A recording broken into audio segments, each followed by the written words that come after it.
Hi, welcome to Butler School. Today we are on episode 14. So we're going to take our first look at valet duties. Now that doesn't mean I'm going to get you to park someone's car. That means we're going to look after what they call the gentleman's wardrobe. So today we're doing packing. Behind me I have what we're going to pack.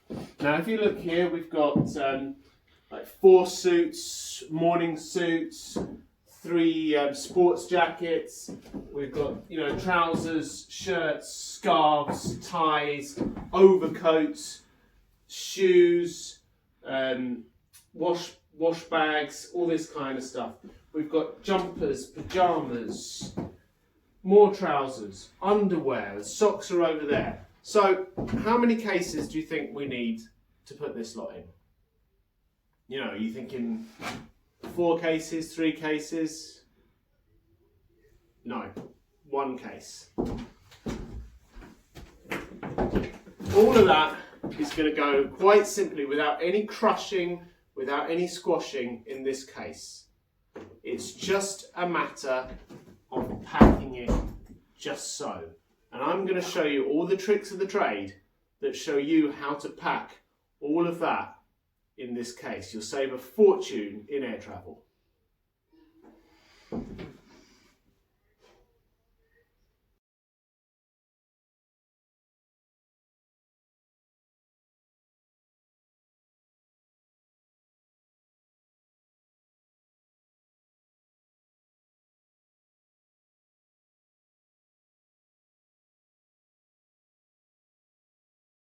So I've got all the unusually shaped objects packed into the bag now. I've positioned them in my sort of Tetris style so that you get a flat plane now to start putting things like your trousers in. Now let me just show you a trick with the trousers.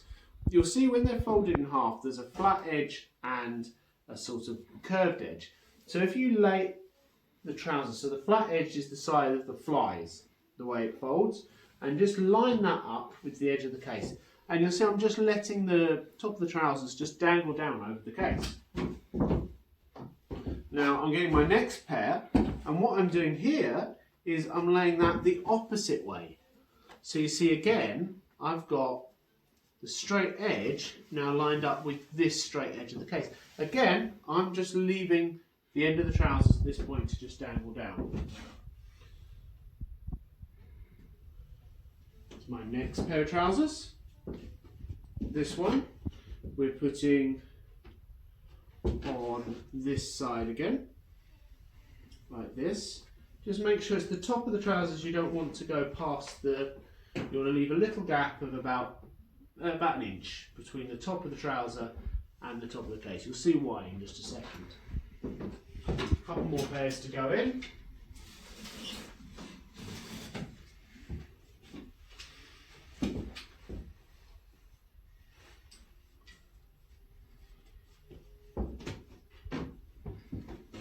So these ones are going this way round.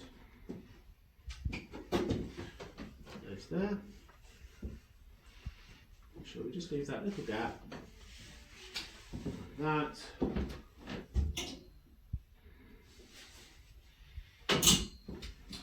And of course, no case would be complete without some morning suit trousers. So they're going in next. Now,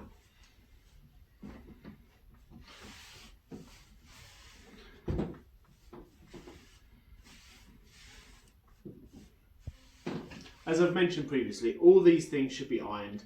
I haven't ironed them because I'm just doing this for demonstration purposes. But if you were packing for your principal, it should all be steamed and ironed before it goes in. But these are just out of my store cupboard, so I haven't bothered ironing, so I just want to show you this video.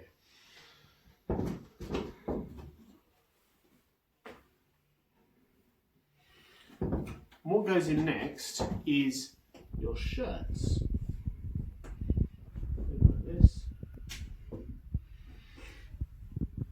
They're in the middle, and then what you want to do is try to stop the collars getting too crushed. So put them now facing the opposite way on top.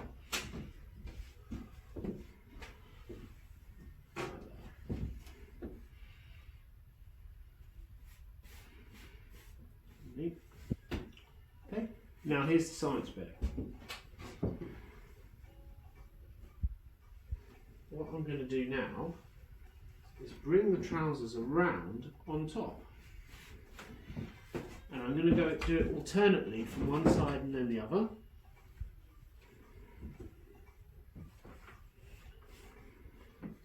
Like that.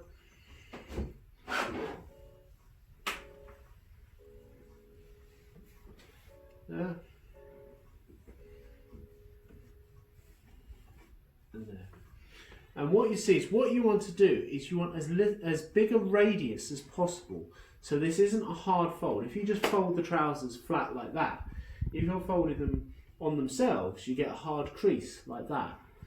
But what we're doing is you've just got a nice gentle radius around there. And also what you find is this is actually sort of all held together very nicely, and it's not going to move in transit. Even when this case is getting shaked and jostled about by porters and the like, these are all going to stay exactly where they are. So I hope you can see what I've done there. So that's this side of the case pretty much finished now. Again, if I had some tissue paper, I would be layering another layer of tissue paper on top of this just to protect it, but haven't got any. Now, I mentioned that the dossier which they wish to get to throughout the transit, so that can now place just on top like that. Okay? So, next thing on the agenda is your sports jackets and your suits.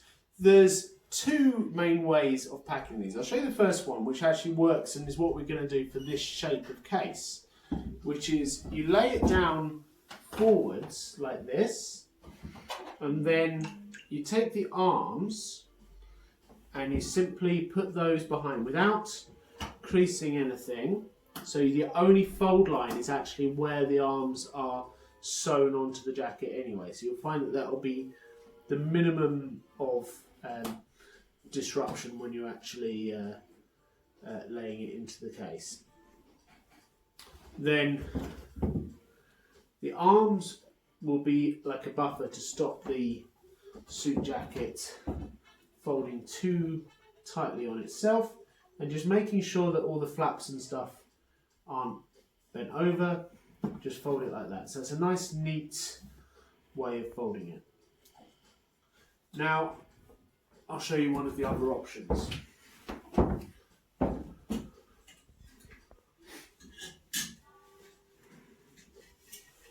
So another thing you can do is, see the shoulder here?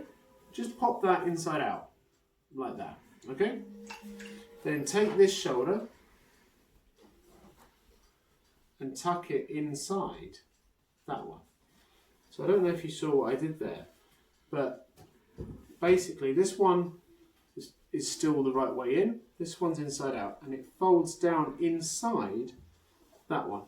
And what you've got there is the outside of the suit is protected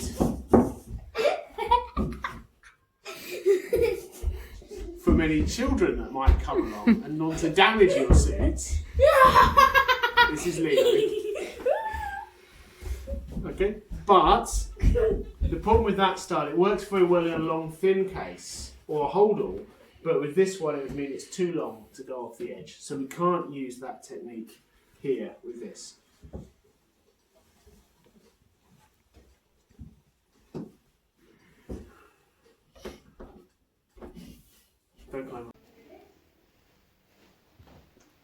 So I'm just going to continue putting all these jackets in, just in the same way, trying to grease them as little as possible.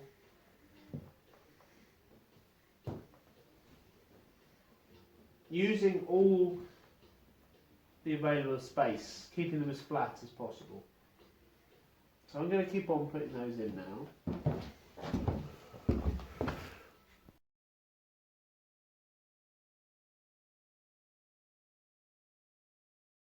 Then, that's all that pretty much flat in the case. You see the suit jackets are there.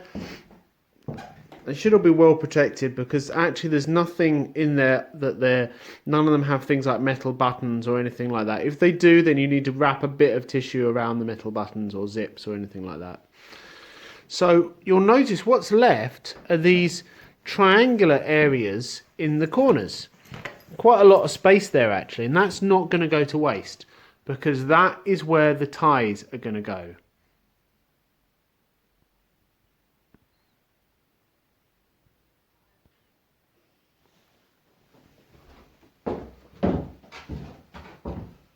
There's a couple of different ways of doing the ties, but what I like to do is just very, very simple. So, starting with the large part of the tie, just put that over your hand and just hold it with your thumb. And then just roll it around. So the last part is the back like that.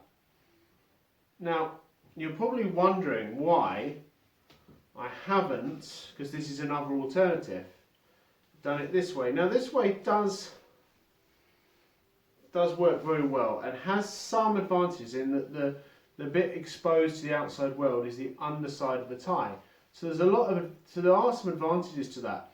But the problem I find is if your ties spend any large amount of time wrapped that way round, you find they do have a little bit of a tendency to splay out like that a bit away from you as you wear them.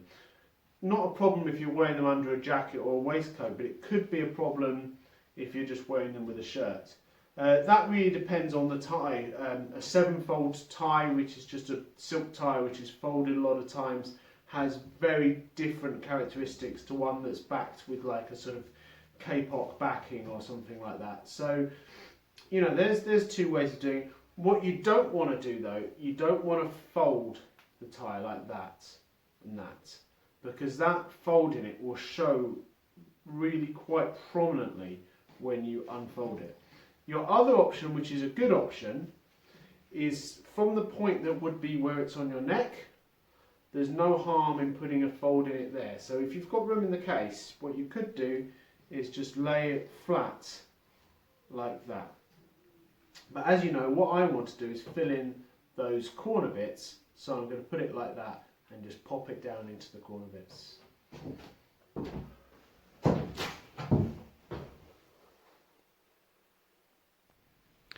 So I'm just popping those down now. Really, there's loads of space. They're not squished in any way. I know it looks a bit, but it's actually because all this is just material and there's plenty of room in there. So I put those ones there and I put the other ones in that side. Okay, we're nearly finished. Everything apart from the rain jacket is now in the case. You'll notice that this has sat beautifully flat with the top of the case. This is a tiny bit proud, but that won't matter at all because you've got the depth of the zip for it to fit in. What you don't want to crush. If you're having to sort of push down hard on the case, sit on it, that sort of thing, you've got too much in the case and you want to spread it out a bit. The reason that I've left the raincoat till last is because, quite frankly, you might need it at any moment. So I'm going to zip it up like that, and I'm just going to fold that up and put it right on the top here, and then it's really easy to get out. You know, when you're travelling and you're getting on a plane somewhere hot and you get off somewhere cold and you're always wishing you'd left that jacket somewhere near the top so you could just throw it on. Even if you're going somewhere hot but it's raining, you're still going to want that jacket. So now we're just going to close up the case and you'll see it will very easily zip up without any real pressure or anything. Around. Look, all done. So that is how to pack all of that into there. Thank you very much. Please subscribe to the videos, comment, send me messages. It's brilliant to get your messages, your ideas about what we've done. Thanks very much. Goodbye. Now? Now.